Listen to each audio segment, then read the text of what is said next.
Hello, everybody. It's great to have you here, and I hope you all had an amazing Eid holiday. So welcome to session 4. I see that some people are still logging on, so we're going to give them just a couple of minutes here. Here we go. All right. So just a bit of a background for you all. When we started putting this program together, what we tried to do is pick the sessions, like a snapshot, pick the sessions we believed would be most beneficial for your personal development and help you to build really critical communication skills. So today, we are bringing you the art of negotiation. So who's ready to go to Harvard? I want to see some hands here. But in preparation for this session, you should have all received some instructions for a role-playing exercise that we're going to be doing. You've all been assigned a role, so you should have either received something for Amal or Jana. If you have not received this information, if you cannot find it, please contact Carrie, and she's going to send it to you right away. So what we'll do is we will put Carrie's email in the chat, so you'll all have access to it, but please get that to you. We want to get that to you right away because this will be important. And once again, we are recording the session, so you do not have to have your video on if you don't want to. When we break out into our groups, that will not be recorded. So you don't have to worry about that. When we come back together as a group, then we're back on. So as excited as I am about this session, because I know you're going to learn a lot about effective communication and negotiation, I'm even more excited to introduce you to Susan Hackley. Susan is the managing director of the program on negotiation at Harvard Law School. In addition to that, she's a writer, she's a photographer, and a filmmaker. And honestly, just a truly phenomenal human being. So without further delay, it is truly my pleasure to introduce to you Susan Hackley. Tricia, thank you so much. And hello to all of you.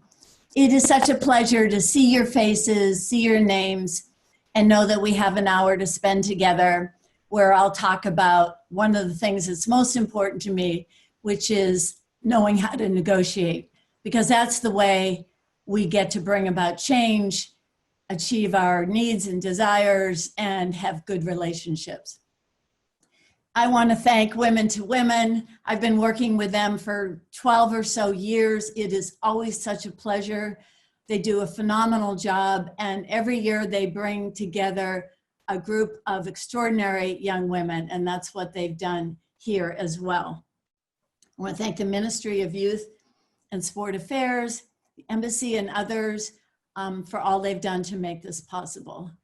And we wish we could be with you in person. And of course, the coronavirus makes that impossible. And I want to send you my best wishes for what's going on in your country and your communities, and just feel so much solidarity with people around the world who are dealing with this pandemic. So I'm going to tell you a little bit about myself and my colleague, and then we'll get going. So I am the managing director of the program on negotiation at Harvard Law School. I've been doing that for 19 years.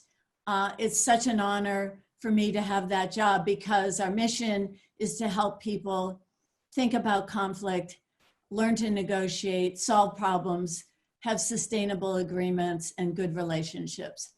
And as you'll see, as we start to talk about your own lives, negotiations are what you're doing really every day. As Tricia said, my background is in conflict resolution, but also politics. I was a speechwriter and policy analyst for candidates. I was a journalist. I've always been involved in communications in one way or another. And then I also made a film. It felt very important to me to do something creatively to show the impact of war and conflict on children and young people. So I made a short documentary film, Veteran Children, When Parents Go to War, about American children whose families, whose parent has gone to war. And I'm hoping this is something that might happen in other countries as well, where we really pay attention to the children and young people who are impacted by conflict. I felt it was important to do this in the United States as a first step. So working with me today is my colleague at the program on negotiation, Brianna Beaumont. She's going to be helping me throughout the hour in many ways, including technically, because we're doing this virtually and who knows what might happen, but we're hoping for the best. So Brianna, why don't you tell them a little bit about yourself? Yes, thank you, Susan. Hi, everyone. I'm so excited to be here with you today and being part of this session. As Susan mentioned, my name is Brianna Beaumont. I work at the Program on Negotiation as the Global Programs Coordinator, which meant that before coronavirus, we would be planning courses on negotiation for executives all over the world. We've been to 15 countries and we were planning on expanding, which we hope to pick back up soon after this pandemic has subsided. So a little bit about me. Before I came to the Program on Negotiation, I spent a number of years working on educational and cross-cultural initiatives, particularly related to the Middle East. I started by working mostly with high school students from the Middle East and Central Asia who had come to the United States as exchange students. Also working with American professionals and leaders on study programs so they get to travel the Middle East and North Africa to learn more about the cultures there. I then spent a couple of years working on a college between the University in New York State and in Palestine for a number of years, and I've been fortunate to have lived and worked in the Middle East. So I'm very excited to get to know you all, and you're a great group, and looking forward to this. So welcome everyone to this program. Great. So now I'm going to share some slides with you and we'll get started.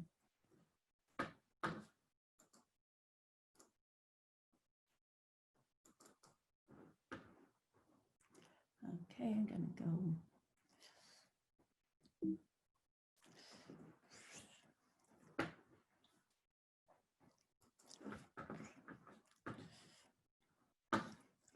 Okay, so the first thing is we are on the wrong slide. So I'm going to go back to the beginning. There we are. Does that look okay, Brianna? Brianna, maybe you're muted. All right, everybody can hear me? All right. Yes. Okay, good, thank you. All right, so this is a negotiation workshop. We just have an hour and maybe we can go a few minutes over if we run late. Carrie and Tricia will let us know, but I want to just say a little bit about the program on negotiation and then we get started. This program has been around for 37 years. We're based at Harvard Law School, but we are a consortium program of 3 universities: Harvard University, Massachusetts Institute of Technology, and Tufts University.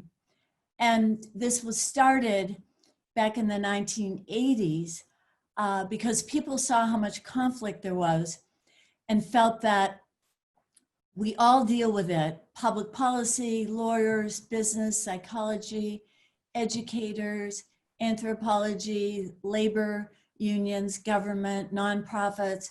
What can we learn from each other? Some core principles and ideas for how to deal effectively with conflict. And in this session, I'm going to share just a few principles about how we describe negotiation and what we feel are a few skills that can help you even today as you walk out of this session. Hopefully you start putting them to use. And to do that, we're going to give you a short negotiation exercise. Hopefully you've all had time to read that. It shouldn't take too long to read and prepare. We'll be doing that in about 10 to 15 minutes. So let's start. What is negotiation? Some people think it's compromise. Some people think it's dividing down the middle. Some people think it's haggling. To us, it's communication, any kind of communication, in person, on the internet, email, telephone, communication between 2 or more parties, sometimes it's 3 or several parties, who have different interests in which they hope to reach an agreement that's acceptable to all the parties. So unless everybody agrees to whatever is settled on in a negotiation, you do not have an agreement. It's not like going to court and a judge says this is what will happen. negotiation is a communication exercise that hopefully leads to a good outcome. So communication between two or more parties with different interests, together you try to reach an agreement. So what are negotiations? Well, I want you to think about this. Negotiations are really everywhere.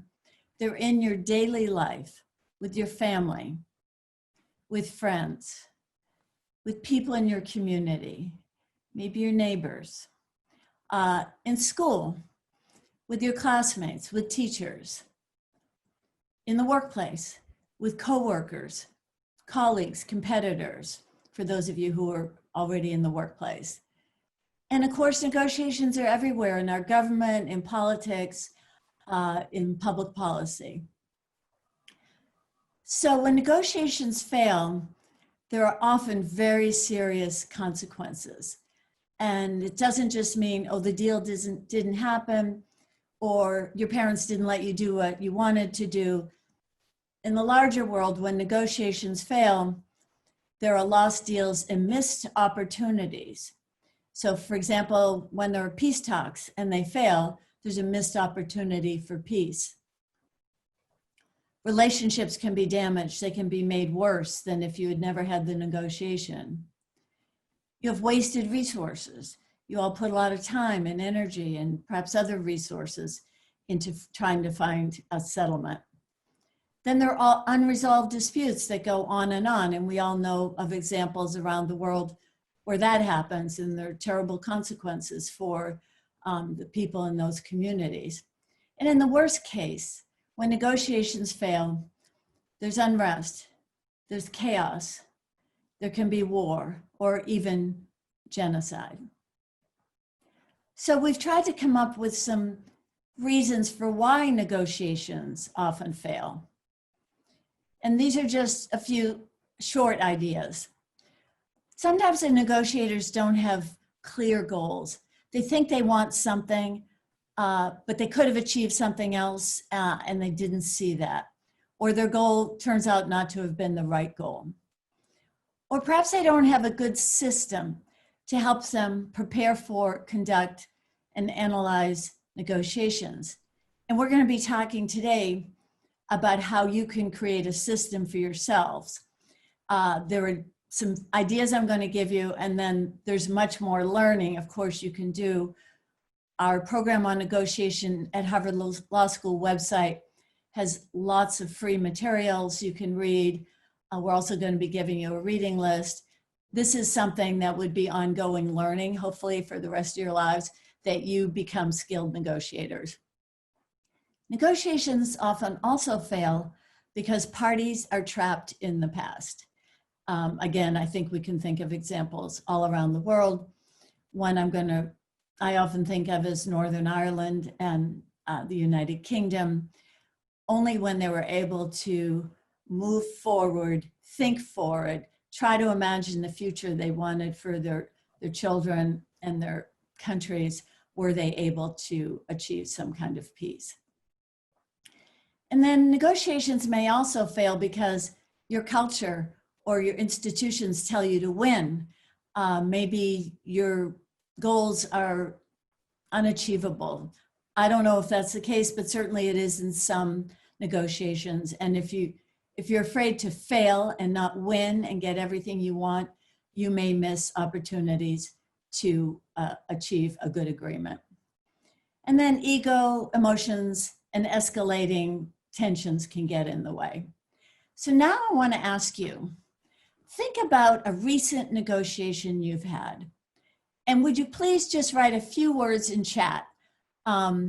Just a few words. Obviously, we can't get into everybody's negotiations, but this is going to help you think about why this is relevant to you. So let's see. Please just start writing something in chat, a negotiation that you've had.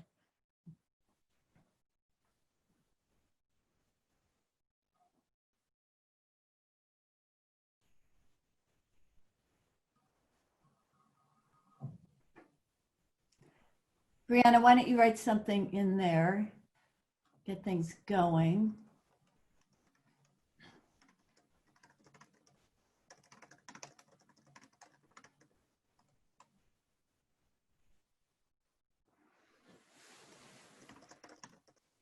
I had to negotiate with my friends and classmates about an idea for graduation.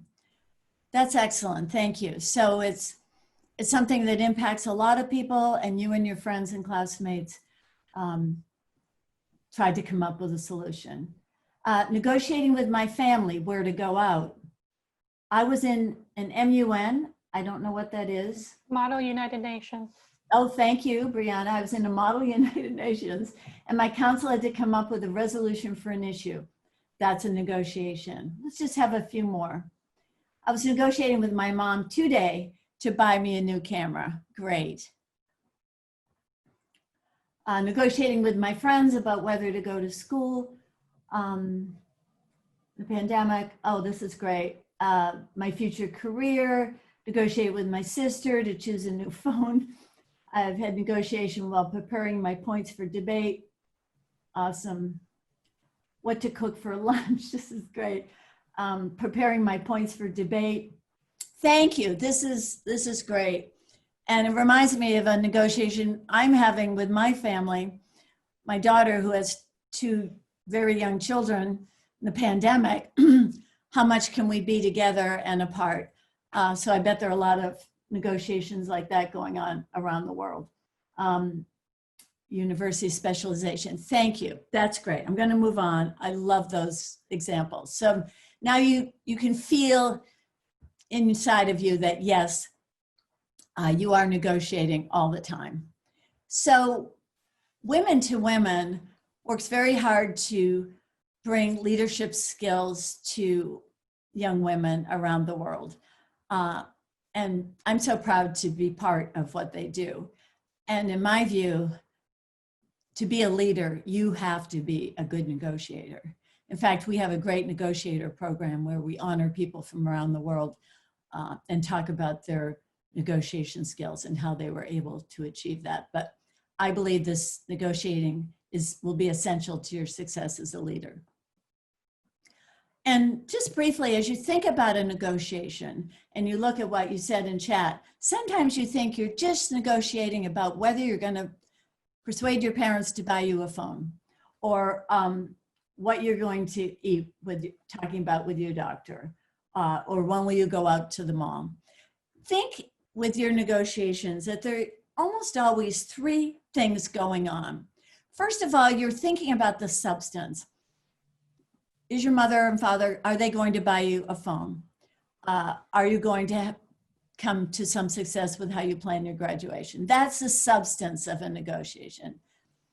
Equally important is the process. How do you want to address this problem?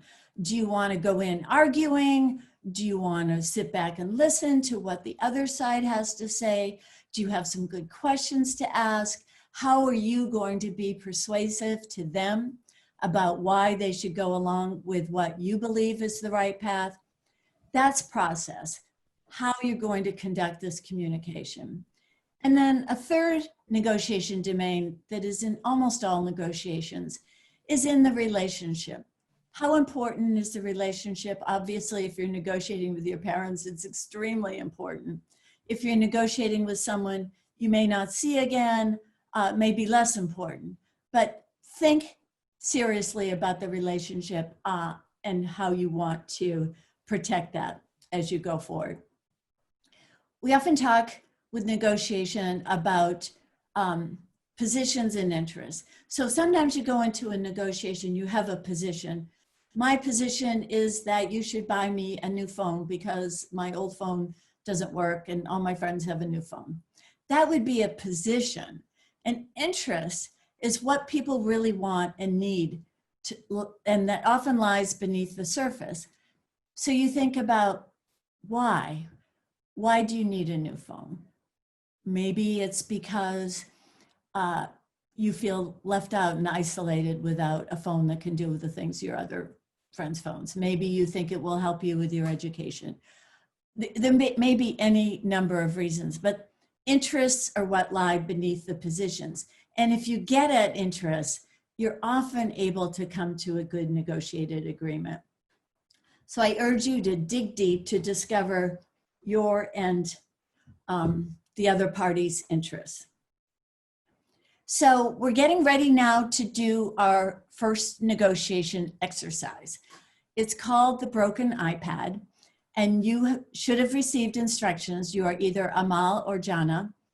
And with this kind of role play, which we do often in negotiation trainings, we're asking you to play a part.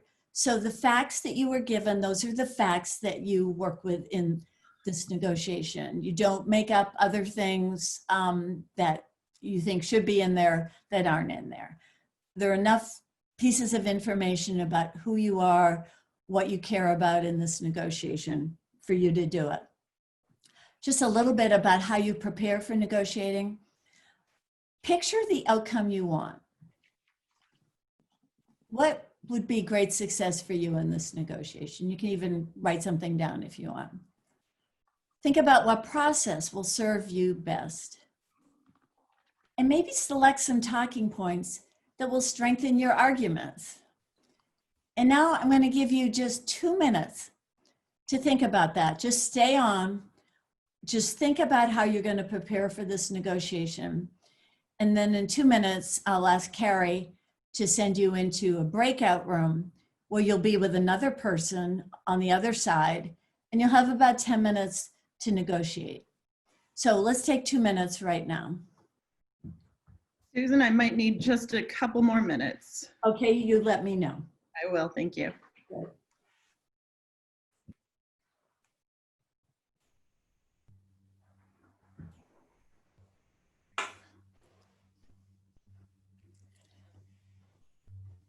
Hello. Hello? I have a few questions if you don't mind me asking in the meanwhile. Okay, let's see. Go ahead. Great. So I have two questions actually for you. The first one is based on one of your articles that I've read earlier on the best negotiator in history, Nelson Mandela. And you quoted something incredible from Nukin's book about how Mandela was unmovable with respect to his key political principles. Does this say about negotiating in whichever the matter that we must not lose our position in a way with what is most important to us, even when we take the first approach? Thank you. I'm going to save some time at the end for that kind of question. Thank you. That's an excellent question. I made a note of it, and we'll get back to it. And we'll hold those kinds of questions for the end. And right now, let's just, if there are any questions, you can put them in chat. Brianna will answer any of your questions relating to the exercise. But hopefully you're using this time to just get ready to be Amal or Jana. Thank you.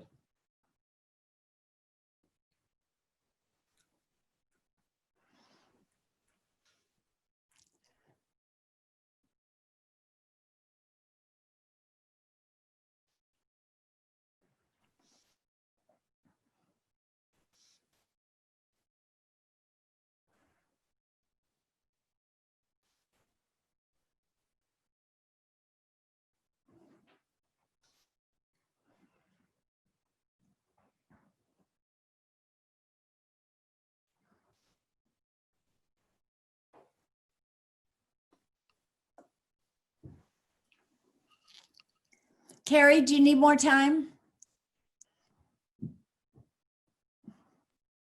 Just one more minute.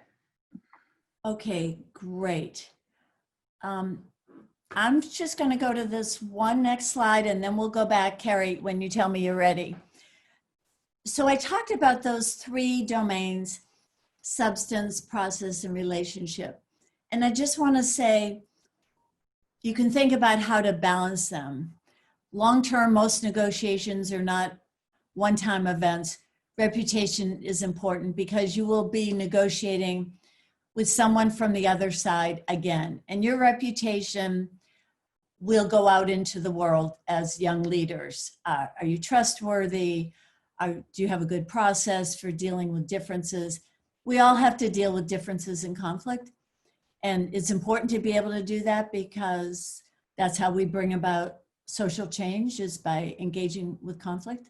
And that's how we solve problems. But reputation can be very important. So you want to do well in the substantive part of your negotiation, but also preserve and strengthen the relationship. And on the other hand, if you forsake your goal to save the relationship, you may end up worse off. You may end up frustrated and angry at the other. I'm going to go to one more slide, Carrie, before we go to you. This is just a little story some of you may have heard. It's a classic negotiation story. Very simple. You take an orange. There was a mother who had 2 children, and she had 1 orange, and she wanted to divide the orange between her 2 children who were fighting over it. I want the orange. I want the orange. And so finally, she just cut the orange in half and gave half to each one. Well, then it turns out one child takes the orange and takes off the peel and wants to use just the peel chopped up in cooking and doesn't like the taste of the inside of the orange, so throws that out. And the other child throws away the peel and only wants to eat the pulp or the inside of the orange. This is a classic negotiation story that says, if you don't probe and ask about interests, why do you want half an orange? You may miss opportunities to make both sides better off. So Carrie, how are you doing? I should be good to go. Okay, I'm gonna just go back to this. All right, so It's not yummy. It's okay. Carrie, you okay? And then I'll go downstairs. I have to make I'm good. breakfast for Brian, I hear somebody else talking. and he eats the Okay, Carrie is going to send you to your breakout room. Carrie, is there going to be 3 people in some of those rooms? Yes, there is. Okay, so sometimes there might be 2 Amals or 2 Janas because we couldn't pair it up perfectly. You can let one of the Amals or Janas take the lead. You can just learn a lot by observing how the negotiation goes, or you can both get involved. You just have 10 minutes. So good luck, and I'll see you, and we'll hear about your negotiations when you're back. All right, we're gonna go to breakout rooms. All right, we're back. Welcome back, everyone. I know you had a wide range of experiences. Some of you didn't know that you had to read these instructions and prepare for a role play. And I'm sorry if that wasn't totally clear. This is probably a new kind of learning where you do a role play. Now you know what it is. This is something you could go off with a friend, hand the other side to your friend. We can make that available to you, both sides, Amal and Jana, and do it on your own. For those of you who were able to do a negotiation in those 10 or so minutes, I want to hear from you. And we think it's important to do a negotiation like this because you experienced something. Sometimes we see that people solve the dilemma in 1 or 2 minutes, almost too quickly, because they didn't really pay attention to the relationship, the friendship. Others pay a lot of attention to the friendship and the relationship, but they don't really address the concerns both sides have about the broken iPad. So does somebody want to raise their hand, and Brianna will call on them, and just tell us briefly, because we don't have too much time, who you were, Amal and Jana, and just something about your negotiation. Was it difficult? What went well? What didn't go well? So Brianna? So you, sir? Is that how you pronounce it? That's fine. It's a pretty good pronunciation. Hi. I was Jana, and I found the negotiation pretty logical because for the sake of the relationship, we didn't like argue on it much, but we found our middle ground. That is, it's more logical to split the bill and get a used one so we could both afford it. And since we don't know exactly who damaged it, maybe it was the damage, like maybe the damage was built on both of our actions, made more sense for us to buy it both. Thank you. That seems like it was a very good negotiation with an outcome that was pleasing to both sides. Was there an Amal who can talk to us who felt I was very Amal. strongly that she hadn't broken the iPad? Yeah, I was Amal. Hi, Susan. Hi, Alina? Yeah, Alina. Yes, go Hey. ahead. So I was Amal, and my friend Janna, who was there with me, we also we made a decision that the best thing was to split the bill so we can both afford it and buy a used one. Yeah, that's similar, and that's seems like a fine outcome. Let's hear from somebody where they didn't just split the bill and buy a used one. Hi. Different outcome. So I was Amal, and we agreed that Jenna would cover the cost of the repair and would lend me her laptop so I could work on my presentation. And she would pay me in multiple installments since she couldn't pay me all at once. Oh, that's very creative. So one of Amal's concerns was not having her iPad, but she needs to do things every day. So you're saying Jamal is going to pay to get the iPad repaired, and in the meantime, lend her laptop to Amal. Is that right? Yes. Yeah, that seems very creative. Great. Okay, I think, Hi. Hi. We have done like a similar conclusion. For us, we said that we will sell my broken iPad and add to it and buy a better iPad. We will go like at the same day, meet up and do this. And so, what was difficult? You were which side? I was Amal. Amal. What was difficult for you about this negotiation? I was really scared that I will hurt my friend. So I had to be really wise with the words and the way I talked and like my voice, how it was. I didn't want to show her that I was angry or disappointed or that I blamed her. I made sure that I told her that it might be on accident, and I'm sure that it was not something that she wanted to do it. It was not on purpose. I didn't want to break our relationship at the same time, I didn't want to lose my iPad. That seems very wise. You paid attention to your words and also your voice, how you would be perceived, because sometimes we can say words like, well, I suppose you didn't do it on purpose, but it may not sound sincere. It sounds like you really paid attention to all that and had a good outcome. What was difficult for anyone else, either Amal or Jana, about this negotiation? Because you do have this valuable piece of property that was damaged somehow. I believe, good morning, good afternoon actually. So I believe that the problem was that neither of us knew who actually caused the problem or who broke it. And we both didn't want to blame the other one, so we don't lose our friendship. So it was a conflict between what I want or what I'm worried about and what I worry about for myself and for her as well. Because we couldn't come to a conclusion whether I did the problem or did she do the issue. And this was like the main conflict, I believe. That's right. And it seems that you all did a really nice job of keeping the relationship as very important, maybe even more important than the outcome.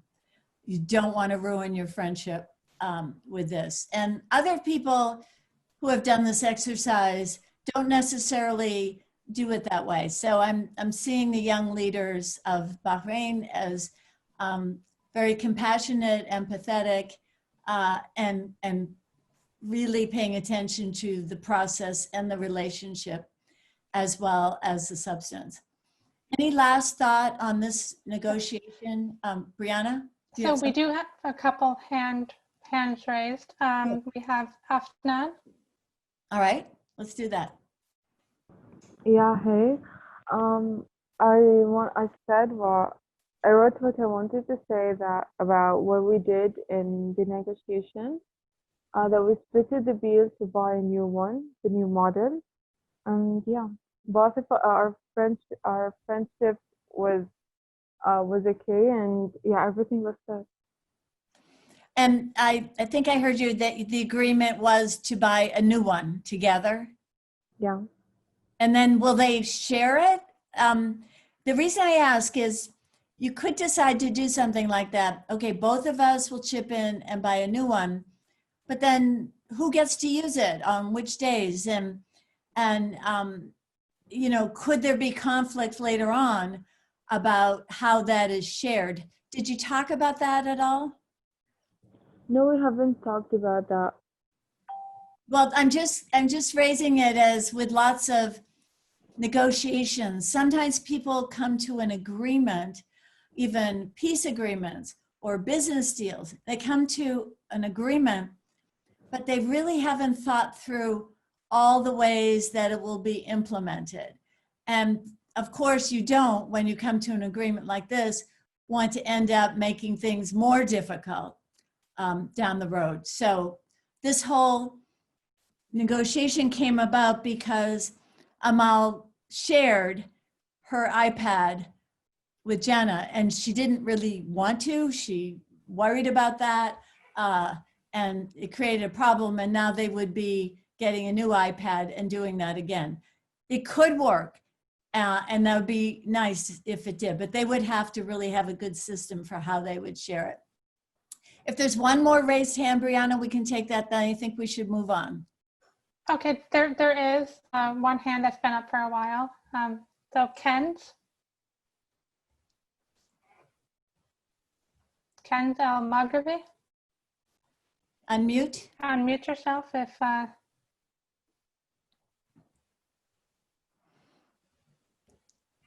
Okay. All right, maybe circle back when we get to Q&A. Well, this has been a great discussion. I want to just get back to a little bit of our principles that we're talking about, and then have a little time for Q&A at the end. So just as sounds like most of you did very well. You really paid attention to the interests of the other party. If you don't know what they are, ask why, then listen carefully to the answer. Ask how, listen carefully to the answer. Ask what, listen carefully to the answer. When you get the other side to talk, you learn a lot of valuable information that can help you come to an agreement. Then a friend of mine has made this little drawing, and it's just how a situation can look so different depending on which side you're on. And always know that things don't look exactly the same to both of you. And as you've seen with some of the solutions that some of you came up with, it's always good to think outside the box, be creative, brainstorm some different outcomes without agreeing to them. If you brainstorm and you have open thinking about it, but saying, you know, we're not deciding on anything yet, that can often help you think of options that are better than seem obvious.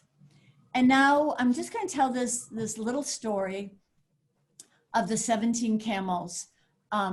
If you haven't heard of it, I think it's very helpful to think of in negotiation. So there was an old man who lived in the desert with his 3 sons, and he had 17 camels, and he used the camels for carrying loads around the desert, and he made money doing that. When he died, he left a will, and he said, I am giving half of my camels to my first son. I'm giving 1/3 of my camels to my second son, And to my third son, I'm giving 1/9 of the camels. Now you'll look at the number 17 and you're going to say, how can you figure out 17 camels? Like you can't divide a camel in half. So the 3 sons didn't know what to do. They thought about it and they thought about it. And finally they went to an old wise woman in the village and told her their problem. And she thought about it and she said, I have 1 camel. I am going to give my camel to you. Now you have 18 camels. Half of 18 camels is 9. A third of 18 camels is 6. A 9th of 18 camels is 2. You add those up and you have 17 camels. That leaves 1 because I gave you my camel to make 18. So I will take my camel back, she said. Anyway, I love this problem and the solution because it's so creative. And that's just what I want to encourage you to do in your negotiating. Think creatively, seek advice, be willing to brainstorm. All of these things will help you as you engage in your negotiations. Even if it feels like you don't have power in various negotiations, you do. And we can work together to increase your power. And being a skilled negotiator will really help you feel that you have strategies and moves to make that can help you in a negotiation, even if it seems like it's extremely difficult. And before we get to the QA, I'm just going to say negotiation is a life learning skill. I'm always reading and learning new things. I'm always making mistakes, but getting better. So one thing you can do if you know you're going to have a challenging conversation, plan ahead for it. What are your goals? How important is the relationship? Think about what works well and what doesn't work well for you as a negotiator. Some of us are very good at showing empathy, and we're not as good at asserting our own views and keeping in sight the things that are important to you. Again, I want to encourage you to go to our website, lots of materials to help your learning. And now I am going to try to end this show, and we're going to start looking for, let's see. We're going to start looking for Q&A for you to just give me some of your thoughts. And I'm going to start with the question from Omema, I think it was, earlier. It was such a good question about Nelson Mandela, who many people would say is one of the best negotiators of all time. And my colleague and friend, Robert Mnookin, who used to be chair of the program on negotiation for 25 years, he wrote a book called Bargaining with the Devil. And when do you choose to negotiate with bad actors, people who do bad things, and when do you refuse to? And in his book, Professor Mnookin says, I would suggest that you want to negotiate with bad people who do bad things more often than you think, because you will learn something from it. You will perhaps find a strategy for yourself that works better than what you might come up with on your own. And your question, Omema, was about Mandela, and was he immovable on his principles? And yes, he would say he was, but he was very strategic and willing to compromise on things that weren't totally related to his principles. So a lot of people in the ANC in South Africa were very critical of him because he negotiated quite early on. Even when he was in prison, he was having secret negotiations. He negotiated with the enemy. And some of the people on his side said, no, you shouldn't do that. And he said,